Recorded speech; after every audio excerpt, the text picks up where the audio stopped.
I'm Anna Caldwell, and if you had told me 2 years ago that my own sister would steal my wedding, with my parents' full blessing, I would have laughed in disbelief. But there I was, standing frozen in my mother's lavish living room, wearing the wedding gown I had dreamed about since I was a girl, watching Sophia, my younger sister, parade around in white, champagne glass raised high, basking in applause like she had cured cancer. She caught my eye, her smile wide and polished, as if this moment was hers by birthright. To her, it was just another picture-perfect scene for her online followers, a story she could post, caption, and collect likes for. 3 weeks earlier, my life was peaceful. David and I were planning the quiet wedding we'd always wanted. Small, personal, nothing flashy, just the two of us surrounded by close friends and a handful of family. We had picked the perfect date, May 20th, and the perfect venue, an art gallery tucked away in the heart of Santa Fe where we first met. Every detail mattered because every piece of it told our story. It wasn't about showmanship. It was about us. Then came the family dinner. Sophia stood at the center of it all, wearing her signature smugness and a brand new diamond ring. "We're getting married," she announced, wrapping her arm around Brandon's waist. "May 20th. Isn't that wild?" She said it like fate, like she had stumbled upon my wedding date by coincidence. But deep down, I knew better. My parents didn't blink. My mom smiled through the whole thing, her phone recording every second, while my dad popped open the champagne. Not one word of protest, not one glance in my direction. That night, when I left, coat clutched tight, my heart racing and my hands shaking, I told myself it was just a date. I tried to convince myself that it didn't matter, that love was bigger than any venue or calendar. But I was wrong. Because Sophia wasn't just taking my date. She was taking my story, my place, my worth. And she did it with a smile. What I didn't know then was that this betrayal would push me to the edge and force me to become someone I never thought I'd have to be. Before everything fell apart, my life felt like a quiet melody. Nothing loud, nothing showy, just a steady rhythm of contentment. I met David on a gray January afternoon at Gallant Gallery, a place that felt like a secret tucked between two weathered adobe buildings in downtown Santa Fe. I was there for a local art exhibit, sipping lukewarm coffee and pretending to study the pieces when I caught him standing alone in front of a sculpture, a fragile structure of shattered glass shaped into a rising phoenix. It was breathtaking, and so was the way he looked at it, as if he saw something no one else could. We started talking, cautiously at first, about the sculpture, then about art, and then about life. By the time the gallery lights dimmed for closing, I realized I wasn't ready to say goodbye. David was unlike anyone I'd ever met. Where most people seemed in a rush to prove themselves, he was quiet, steady, deliberate. He listened, not just to words, but to everything in between. In the way he looked at me, it was like I mattered in a way I wasn't used to. Our love grew in the same quiet way. No grand declarations, no sweeping romantic cliches. We built something solid in the small moments. Slow Sunday mornings at the farmer's market, late-night talks about nothing and everything, hours spent reading in companionable silence. He never made me feel like I had to compete for his attention. I could simply exist, and that was enough. When David proposed, it was just as thoughtful as everything else he did. No audience, no stage, just us on a quiet hiking trail overlooking the desert. The sky streaked in molten gold as the sun dipped behind the cliffs. He pulled out a small, simple ring and asked if I wanted to keep building a life with him. My heart had never felt so sure. I said yes before he could even finish the question. We started planning the wedding immediately, wanting it to reflect who we were. No glitz, no spectacle, just love and meaning. We chose May 20th because it was the anniversary of the day we met, and the Gallant Gallery because it was where it all began. Everything about it felt right. I handpicked every detail, from the flowers, wild desert roses and olive branches, to my wedding dress, which I had custom-made by a former student who embroidered delicate olive branches along the hem, because David once told me I reminded him of quiet resilience. For the first time in my life, I felt completely in control. My career as a design professor was on track. My personal life was full, and the wedding planning was like the final touch to a life I had built with care.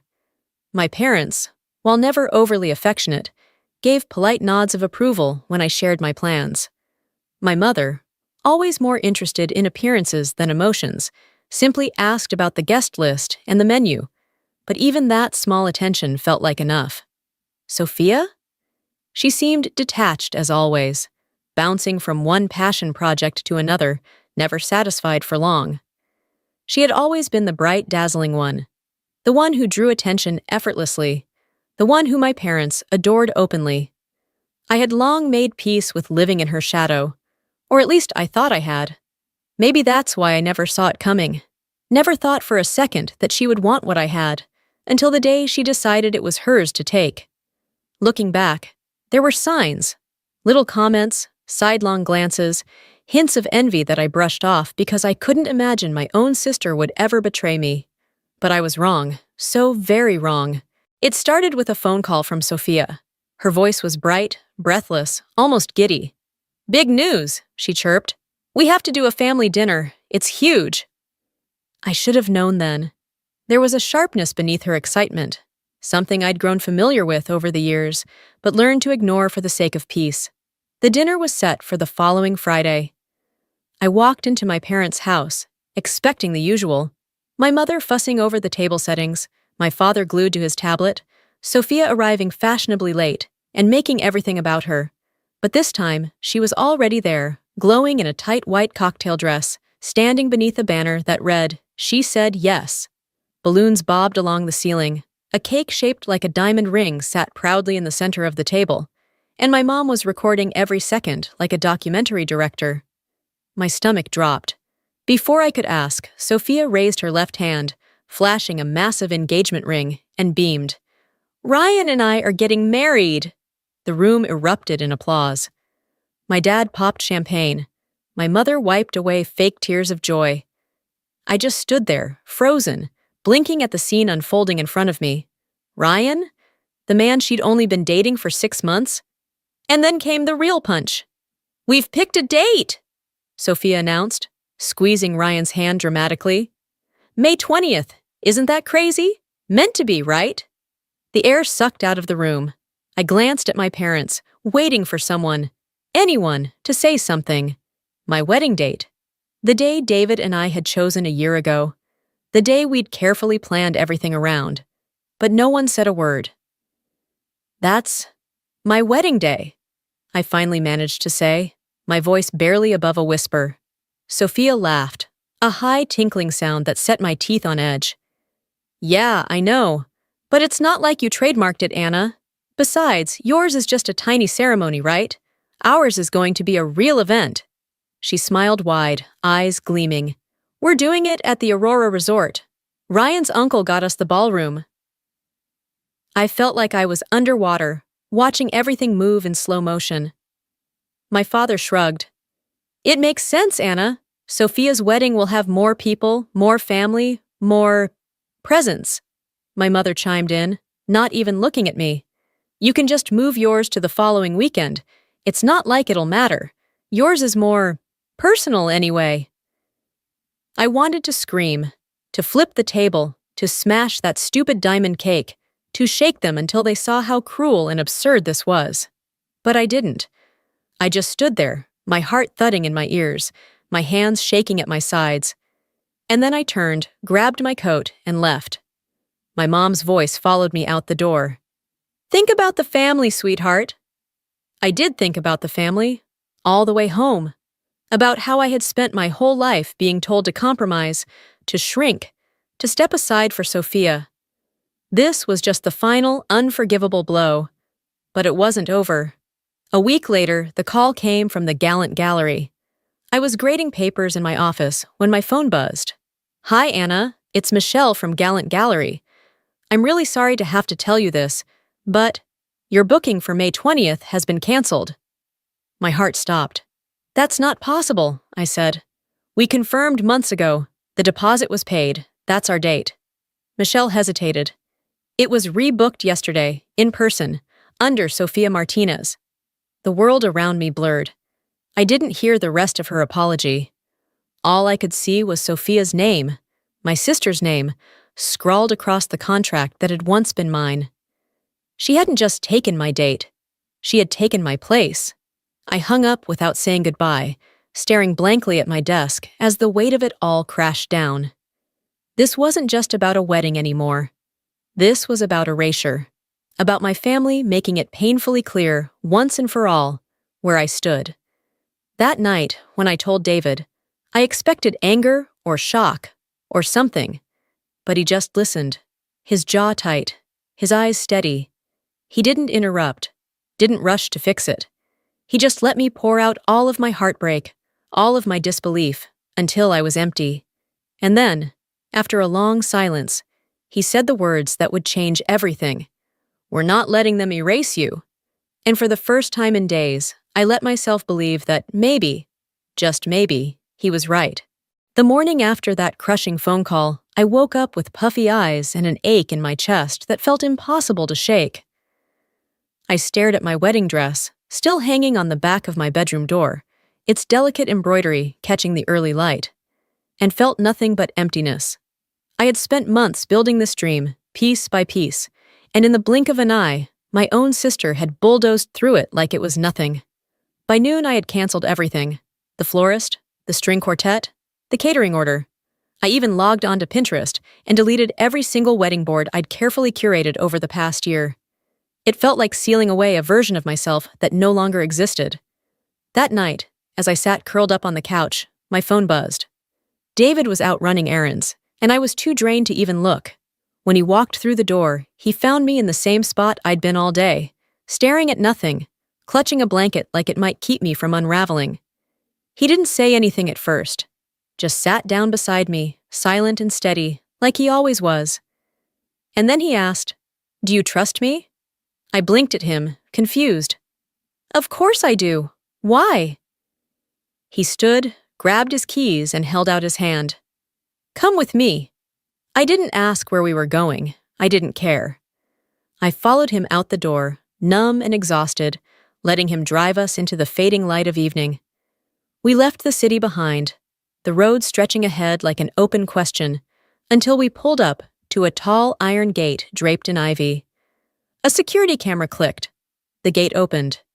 "David," I whispered, "where are we?"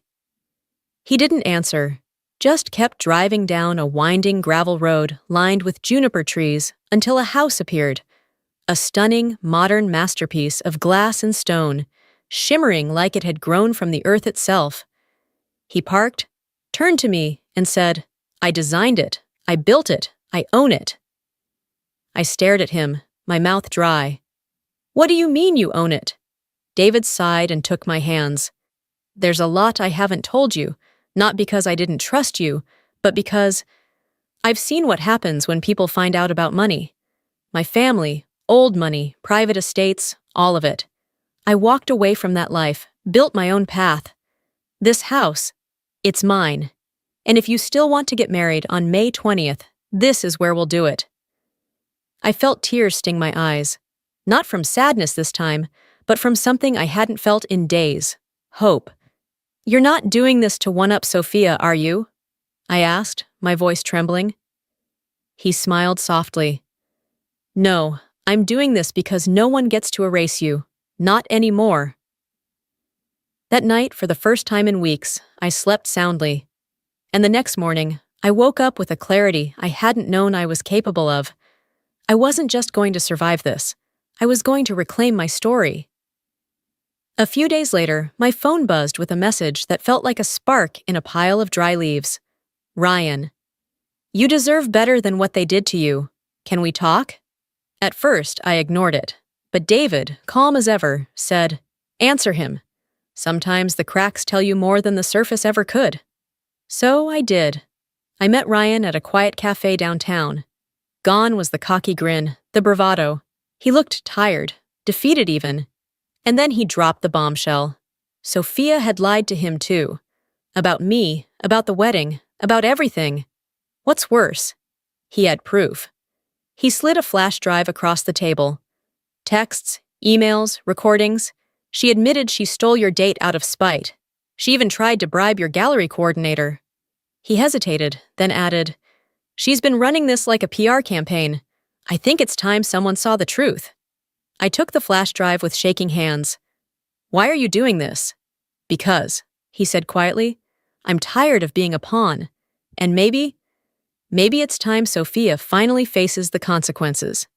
That night, David and I sat at the kitchen table, going through everything Ryan had given us. Every cruel word, every petty scheme, every calculated move Sophia had made to push me aside. David looked at me with fire in his eyes. "We're not just going to fight back," he said. "We're going to end this." And I believed him. The days before the wedding felt surreal. Quiet, focused, determined. David finalized seating charts with surgical precision, while I oversaw every last detail at the estate. Whispers about our secret ceremony had started to ripple through the art community, and then, right on cue, Sophia's text arrived. "Sophia, hey sis, just a heads up, we're dropping our wedding trailer this weekend. Hope your little backyard thing is going okay." I stared at the message for a moment, then locked my phone. Let her gloat. Her fall was coming. 2 days later, the Albuquerque Journal released the headline, "Architect David Martinez to marry educator Anna Caldwell in exclusive private estate ceremony." Within hours, it spread across social media. Old friends, former students, even people I hadn't spoken to in years flooded my inbox with congratulations and respect. Sophia's next message came fast. "Sophia, why is Ryan refusing to confirm our guest list? What did you do?" I said nothing. I didn't need to. The wedding day arrived crisp and clear, sunlight pouring over the desert hills like warm honey. Guests filed in, eyes wide with amazement at the sprawling estate. The air buzzed with curiosity and quiet admiration. The string quartet played a haunting melody David had written just for me, a song full of tension that melted into hope.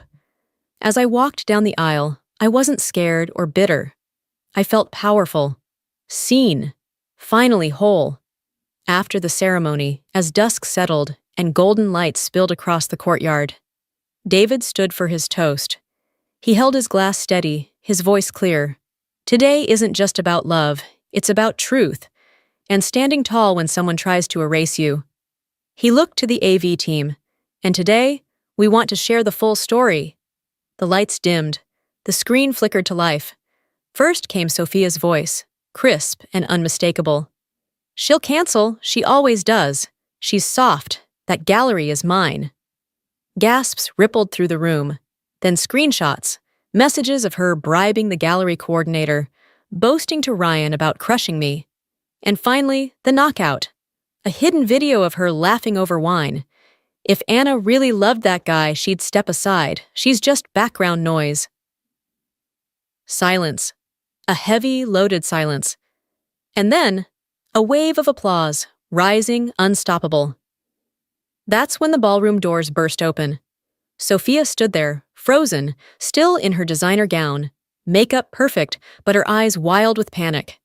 She stepped forward hesitantly, scanning the crowd, searching for anyone who might save her. My mother rose slowly, her voice sharp and cutting. "Sophia, enough! Leave!" Sophia's face crumpled. "Mom, you can't. You've embarrassed us enough. This isn't your day. Get out." Sophia faltered, her eyes wide and glossy, before turning and stumbling out the door. It slammed shut behind her, echoing through the hall like a full stop at the end of a long, bitter chapter. I exhaled, gripping David's hand tightly. The weight I'd carried for so long lifted, replaced with something I hadn't felt in years. Peace. It was over. The morning after the wedding, sunlight spilled through the windows, and for the first time in forever, I felt at peace. No more plotting, no more anxiety. Just quiet. Just David and me.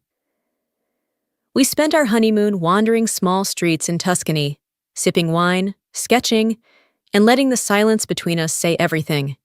And in that stillness, I realized I had spent so long shrinking, apologizing, making space for others, especially Sophia. I didn't know how heavy it all was until it was gone. When we returned to Santa Fe, a letter was waiting. "This isn't over. You stole everything from me. Just wait." I read it once, folded it, and tucked it away. Her threats didn't matter anymore. A month later, the dean called. Impressed by what they'd seen and heard, they offered me a new role, Director of Arts and Equity Initiatives, with a budget to mentor underrepresented student artists. I said yes without hesitation. Meanwhile, Sophia's world crumbled. Her social media silent, brand deals gone. I heard whispers she moved back in with my parents, but I didn't bother to confirm. For the first time, her silence wasn't a threat. It was freedom. One afternoon, I saw my mother at the co-op. She looked at me, but said nothing. I smiled politely and walked past, feeling lighter than I ever had. Sophia thought she was taking everything from me, but in the end, she gave me something she never meant to, a reason to rise.